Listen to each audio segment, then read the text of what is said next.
તો hello guys,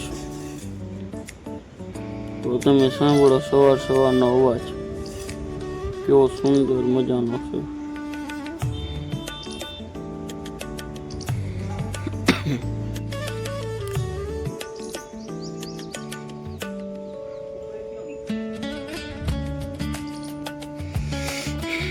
guys કેસે હો, તો આપણે પડી ગઈ છે હવા અને હવે આપણે ધોઈ લઈશું મોટું ધોઈને મળવી તમને બતાવી. તો મિત્રો, આપણે મોટું ધોઈને અને ચા નાસ્તો કરીને બેસી ગયા છીએ ઘઉં સાફ કરવા, કારણ કે ઘઉંનો લોટ થઈ ગયો તો ખતમ, એટલે હવે દળાવવું પડશે દળને. તમારા માં અને મારા મમ્મી બેસી ગયા છે ઘઉં સાફ કરવા. ઘઉં સાફ થાય એટલે જવાનું છે દળનું દળાવવા.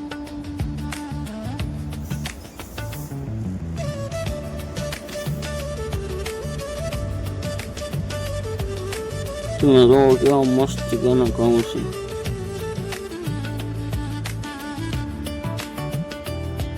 તો ગાઈસ, આપણે જવાનું છે બીજી વાર ગામડે. તો આપણે આપણા નવા કપડા લઈ લીધા જો, તો આપણે ત્યાં જઈને મળીશું.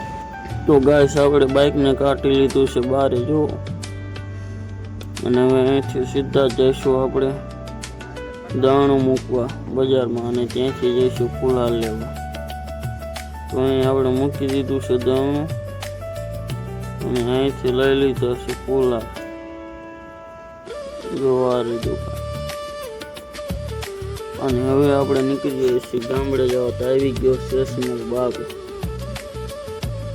અને પછી આવી ગઈ ચોકડી. આપણે એક ગુલાબનું ફૂલ આપણા બાઇકમાં પણ ફિટ કરી દીધું, તો તમને દેખાતું હોય છે જરાક ક્યારેક.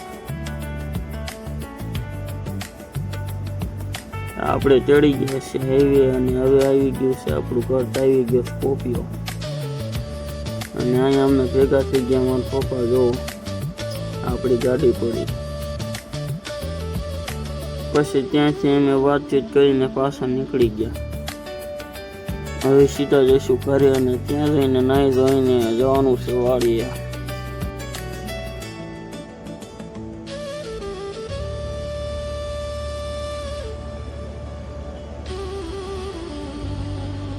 તો ગાઈસ, અમે ઘરે પહોંચી ગયા છીએ, અને હવે આપણે જઈશું સ્નાન કરવા. કાંઈક અલગ છે ને આ બે, અને હવે થઈશું તૈયાર. અને આજ મારો બર્થડે છે, એટલે આપણે જવાનું છે બધાને આઈસ્ક્રીમ ને એવું વેચવા. તો હવે હું થઈ જાઉં તૈયાર. આપણે તૈયાર થઈ ગયા છીએ, અને હવે જઈશું આઈસ્ક્રીમ વેચવા. આપણે કોણ આવી ગયા, આખું પેકેટ ભર્યું. અને આ રહ્યો ને, એની બેગ મેં આઈસ્ક્રીમ મંગાવ્યા હતા ને આ કોણ ગુડીને આવ્યો. હવે આનું કરવું શું કરવું? તને કોણ આઈસ્ક્રીમ નતો કીધો? કોણ લઈને આવ્યો તે? બસ આપણે જો માતાજીની દીવાબત્તી કરી લીધી છે જો, અને હવે આખી મારી કરી. તો એ હવે દીવાબત્તી કરે ને આપણે જઈએ હવે કોણ.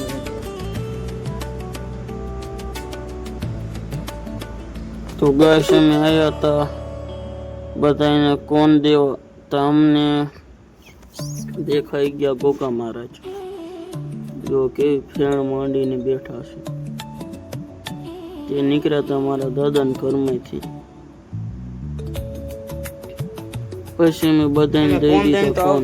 પણ જો કોણ કેટલા વધ્યા, બધે બધા વેચી જેમને લઈ છેલ્લે એટલા કોણ વધ્યા હતા, તે પણ હજી દેવાના બાકી હતા બધાને. તો હવે અમે જઈશું વાડિયા માતાજીને હાર ચડાવવા. કન્ટિન્યુ તો તમે બ્લોગમાં કન્ટિન્યુ બન્યા રહીજો. વાડિયા જવા નીકળી ગયા છે. આ જો મોટરસાઇકલનો પોદા હળી કરીને બીજું કઈ કામ ધંધો નથી. જો આખી શેરી ખાલી ખમ પડી. જવાનું છે વાડીએ. તો હવે આપણે જઈશું વાડીએ માતાજીના દર્શન કરવા. તો જો ગાઈસ, આપણી વાડી આવી ગઈ છે, અને ઓલા પણ વાવી દીધા છે તલ, અને આ પડા હજી બાકી છે વાવવાના. હજી આ બધા મેં વાવવાનું છે.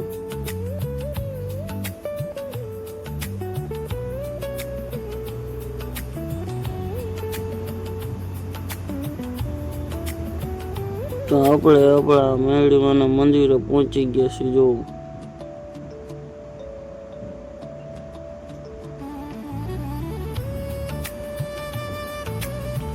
તો આપણે કાઢી લીધો છે હાર અને હવે મેળીમાને ચડાવી દઈશું. આજે રવિવાર નથી પણ મારો બર્થડે છે એટલે આપણે હાર ચડાવી દીધો.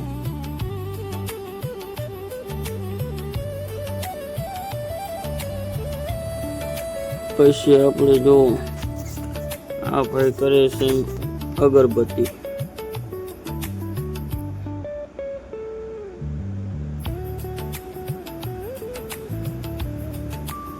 અને અહીંયા પાડે છે બદામ.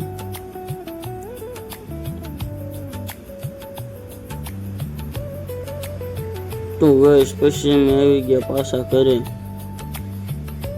અને ઘરે આવીને પાછા જતા રહ્યો કોમ્પ્યુટરે જવા. તો આપણે આપણું કોમ્પ્યુટર કરી દીધું ચાલુ.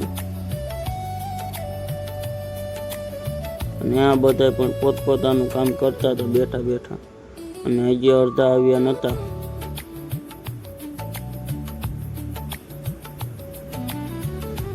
પણ આપણું કોમ્પ્યુટર હજી ચાલુ નહોતું થયું.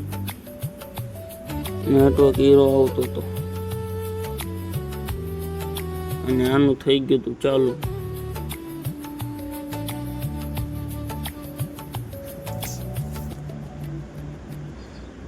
પછી વહી ગઈ લાઈટ. તો બધા પાછા બેસી ગયા વાતો કરવાનું, ફોન જોવા. પછી લાઈટ આવી તો આપણે આપણું કરી દીધું ટાઈપિંગ ચાલુ ગુજરાતી. આજનું આપણું કામ હતું ગુજરાતીમાં લખવાનું બધું.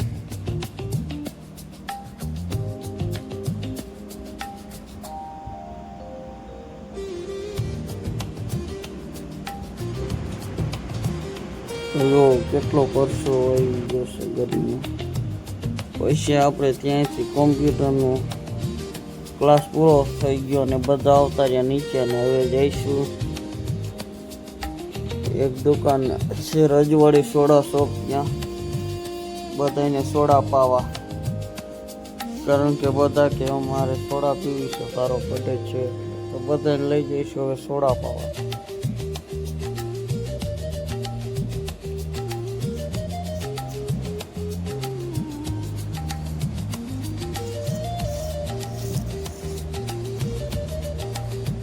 તો આપણું બાઇક પડ્યું છે તો ક્યાંય શેઠું.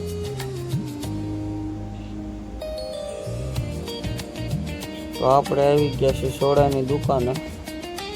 હા છે રજવાડી સોડા છે. મોટા બેસી છે પોતપોતાની પહોંચી. અને આ ભાઈ સબ બનાવશે સોડા. મંગાવી રહી છે સિંગિંગ. તો જે પણ સાયલા હોય ત્યાં રજવાડી સોડા શોપે જરૂર આવજો. પછી અમે ઘરે આવતા રહ્યા અને બધા માટે લાયા હતા ગુલથી. બધાને ગુલથી આપી દીધી તો બધે બધા જ ખાય.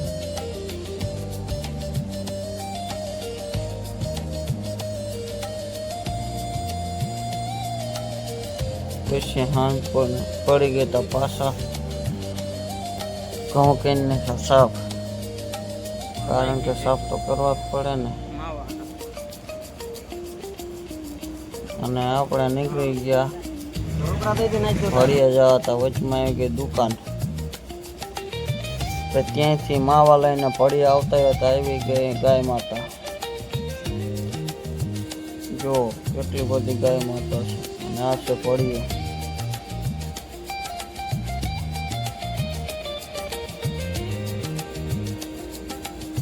આ છે ટેરેસ મોટું હોય. જો ડમ્ફરમાં આ રીતે રેફો ભરાય. જો કેટલી ધૂળ ઉડે છે.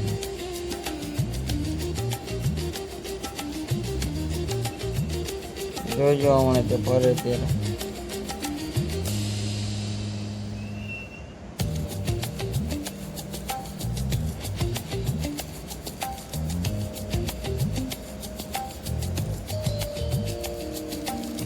જો હુપડું ભરી લીધું છે હવે. અને હવે નાખશે ડમ્પમાં. પછી જોવો કેવી ધૂળ ઉડે છે. હોપડું કર્યું ઊંચું અને નાખી દીધું અંદર. હવે ઉડશે ધૂળ. ઉડે ને કેટલી ધૂળ ઉડે જો. કેમેરામાં તો ઓછી દેખાય પણ અમને વધારે દેખાય. ત્યાં આવી ગયું બીજું ડમ્પર વજન કરાવવા. પછી આપણે આવી ગયા પાછા આપણી સાઈડ ઉપર ને આપણું બાઇક હતું મેલું એને પણ ધોઈ નાખ્યો. ને આ બાઇકને પણ આજે 1 વર્ષ પૂરું થઈ ગયું. આ લીધું હતું મારા આગળના બર્થડે ઉપર. પછી આપણે આ નેતાભાઈ મારી દીધો તેના ઉપર ફૂંવારો જો. પછી આપણે આવી ગયા આપણો એક ઓર્ડર લેવા. અત્યારે તમે જુઓ ચોકડી ઉપર કેટલું બધું ટ્રાફિક છે અને અહીં થઈ છે ડમ્પરની લાઈન ડીઝલ પુરાવા. પછી આપણે કરી લીધી દીવાબત્તી. તો ગાઈસ હવે મળીશું આપણે આગળના વ્લોગમાં. ત્યાં સુધી બધાને